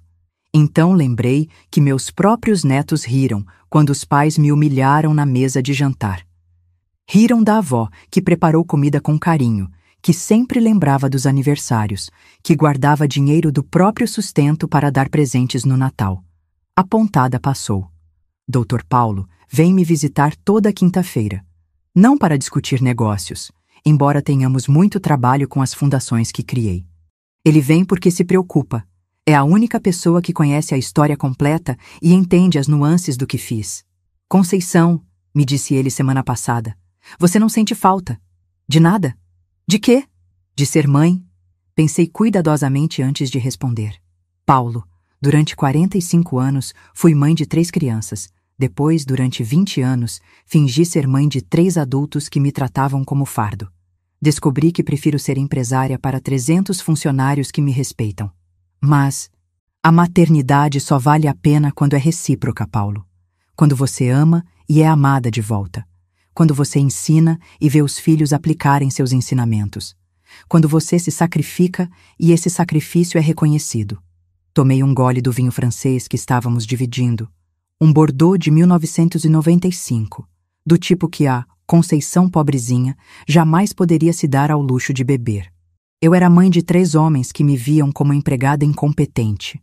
Agora sou CEO de uma empresa que gera 847 empregos diretos e centenas de indiretos. Qual você acha que tem mais valor social? Paulo riu, mas era um riso triste. Você está mais cínica. Não, estou mais realista. E é verdade. Durante décadas, vivi numa fantasia onde acreditava que o amor maternal seria naturalmente retribuído. Que se eu fosse uma boa mãe, teria filhos que me amariam na velhice. Que família era algo incondicional, eternal, sagrado. Besteira romântica. Família é como qualquer outro relacionamento humano. Exige investimento mútuo, respeito recíproco, consideração bilateral. Quando uma parte para de investir, ou pior, quando uma parte investe apenas para se beneficiar, o relacionamento morre. Meus filhos pararam de me amar em algum momento que não consegui identificar. Provavelmente quando se casaram e decidiram que eu era uma obrigação familiar incômoda. Continuaram interpretando o papel de filhos amorosos, porque convencionalmente, socialmente, mas o amor real, esse morreu há anos. Eu só demorei para aceitar. O que mais me incomoda, e esta é a parte que me faz questionar se sou uma pessoa boa, é que sinto satisfação. Satisfação genuína quando soube que Roberto perdeu o BMW e teve que voltar a andar de ônibus. Prazer real quando descobri que Marcelo teve que cancelar a escola particular dos filhos. Alegria sombria quando André me contaram que André teve que vender o apartamento e se mudar para um lugar menor. Isso faz de mim uma pessoa má? Talvez. Mas faz de mim uma pessoa humana, definitivamente. Porque durante 20 anos assisti meus filhos prosperarem usando recursos que eu fornecia indiretamente, enquanto me tratavam como peso morto. Vi eles comprarem carros, apartamentos, roupas caras, viagens, tudo financiado, indiretamente, pelo dinheiro da velha coitada que desprezavam. Agora estão descobrindo como é viver sem rede de proteção, sem emprego estável numa empresa controlada pela mãe, sem privilégios especiais disfarçados de coincidências, sem benefícios corporativos para usar inadequadamente. Estão vivendo no mundo real pela primeira vez na vida adulta. E sabe de uma coisa? Acho que vai fazer bem para eles. Não bem suficiente para eu voltar atrás. Isso jamais. Mas talvez, daqui a alguns anos, quando estiverem realmente maduros, quando entenderem o valor das coisas que tinham, quando aprenderem a ser homens íntegros por mérito próprio, talvez eu considere conhecer a versão melhorada deles. Ou talvez não. Porque a verdade é que gosto da mulher que me tornei depois de parar de fingir ser menor do que sou. Gosto de usar meu nome real em reuniões de negócios. Gosto de ser respeitada por minha competência, não tolerada por obrigação familiar. Gosto de tomar decisões baseadas em lógica, não em esperança romântica de que família é sagrada. A Conceição que criou aqueles 3 homens morreu. A Conceição que vive agora é mais forte, mais inteligente, mais realista. E definitivamente mais feliz. 6 meses depois, numa tarde de setembro, estava revisando propostas para a nova sede da Fundação Casa do Idoso quando Sandra bateu na porta. Dona Conceição, tem uma visita. Quem? A neta da senhora. Gabriela. Meu coração parou por um segundo. Gabriela, filha do Roberto, 17 anos. A menina que riu quando o pai me humilhou, mas que sempre foi minha neta favorita, embora eu nunca pudesse demonstrar preferência. Ela está sozinha? Sim, disse que precisa falar com a senhora, sobre faculdade. Faculdade? Claro, o dinheiro. Pode mandá-la entrar. Gabriela entrou na sala como se estivesse pisando em território inimigo. Estava mais magra, mais madura, com aquela postura levemente curvada de quem carrega peso emocional demais para a idade. Oi, vó. Olá, Gabriela. Ela olhou ao redor do escritório com os mesmos olhos arregalados que o pai havia mostrado 6 meses antes.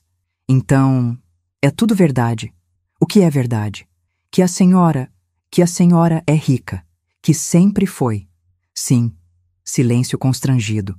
Ela se sentou na cadeira onde o pai havia desmaiado. Por que a senhora nunca contou? Porque acreditei que esconder minha riqueza protegeria a família da corrupção que o dinheiro fácil traz. E protegeu? Olhei para ela. 17 anos, bonita como a mãe, com a inteligência brilhante que todos os Oliveira pareciam herdar. O que você acha? Ela riu amargamente. Acho que não funcionou muito bem. Por quê? Porque meu pai está um caco. Minha mãe está pensando em se separar. Meus tios, bem, você sabe o que aconteceu com eles. E você, como está? Confusa. A resposta saiu mais honesta do que ela provavelmente pretendia.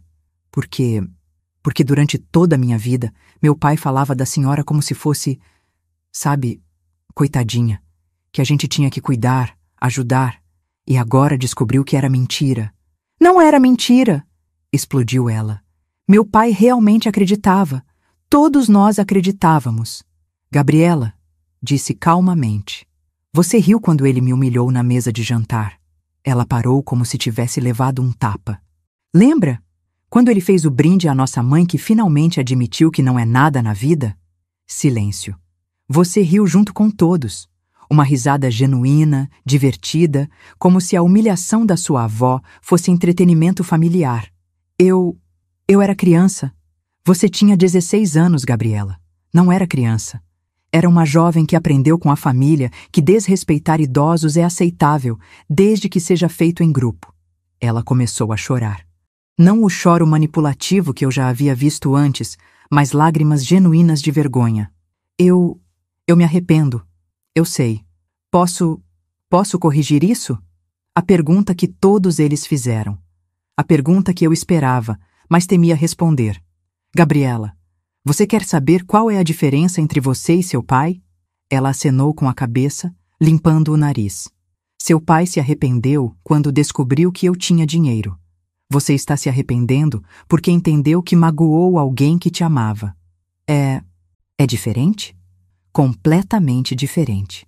Levantei da cadeira e fui até a janela. Seu pai passou 6 meses tentando me ligar, me mandar cartas, pedindo perdão, mas sempre mencionando dificuldades financeiras, sempre insinuando que uma segunda chance resolveria os problemas dele. E eu? Você veio aqui sabendo que eu não devo nada para você, sabendo que queimei pontes com sua família, sabendo que posso mandar você embora e nunca mais pensar no assunto. Virei-me para olhá-la. Por que veio? Porque queria que a senhora soubesse que eu entendi. Entendeu o quê? Que a senhora não é má, que os adultos da minha família são que falharam. Voltei para minha cadeira. Essa conversa estava indo numa direção que eu não havia antecipado. E o que você pretende fazer com esse entendimento? Nada. Quero dizer, não quero pedir nada. Só queria que a senhora soubesse que nem todos nós somos iguais. Olhei para ela por longo tempo. 17 anos. A idade onde você pode tanto se tornar uma pessoa decente, quanto seguir os exemplos ruins que recebeu em casa. Gabriela, posso te fazer uma pergunta? Claro. Se você fosse eu, naquela mesa de jantar, ouvindo as risadas, como reagiria? Ela pensou cuidadosamente. Não sei. Provavelmente ficaria arrasada.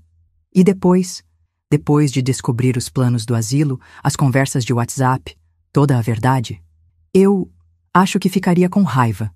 Raiva suficiente para fazer o que eu fiz? Pausa longa. Talvez. Então você entende que o que eu fiz não foi crueldade gratuita. Foi educação tardia. Entendo. Abri a gaveta da mesa e peguei um cartão de visita. Gabriela, você está no 3º ano? Sim. Que curso quer fazer? Medicina. Mas, bem, agora vai ser difícil pagar faculdade particular. E o FIES? Medicina onde? USP, se eu conseguir passar. Ou Unifesp. Escrevi algo no verso do cartão. Leve isso para a doara. Mariana Costa, na Fundação Vítimas de Abandono Familiar. É uma das instituições que eu financio. O que é isso? Um programa de bolsas para jovens que demonstram potencial para se tornarem pessoas melhores que suas famílias. Ela olhou o cartão com incredulidade. Mas tem condições. Quais?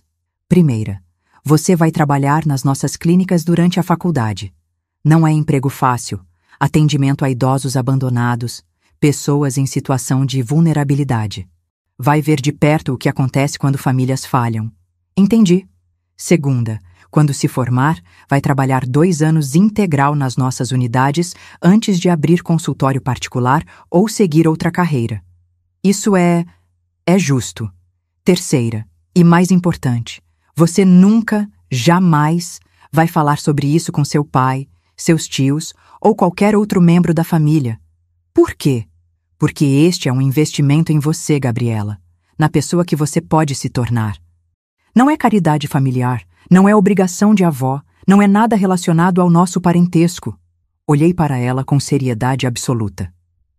Se um dia eles descobrirem e vierem me procurar achando que isso significa perdão ou segunda chance, o programa será cancelado imediatamente. Entendi. Você aceita essas condições? Aceito. A resposta saiu sem hesitação. Ótimo.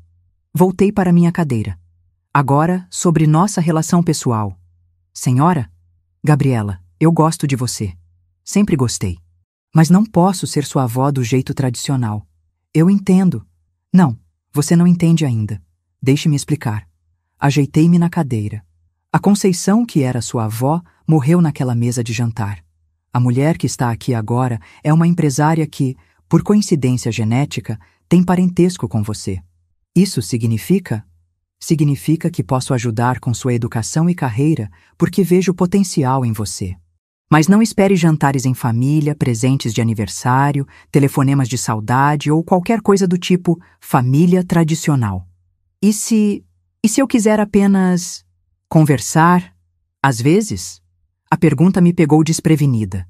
Durante 6 meses, nenhum membro da família havia demonstrado interesse em simplesmente conversar comigo. Conversar sobre o quê? Sobre como a senhora conseguiu construir tudo isso. Sobre como é comandar uma empresa, sobre como a senhora aprendeu a se defender. Olhei para ela com interesse renovado. Por que quer saber essas coisas? Porque quero ser forte como a senhora. Quero ser respeitada pelo que faço, não tolerada por obrigação. A frase ecoou na sala como déjà vu.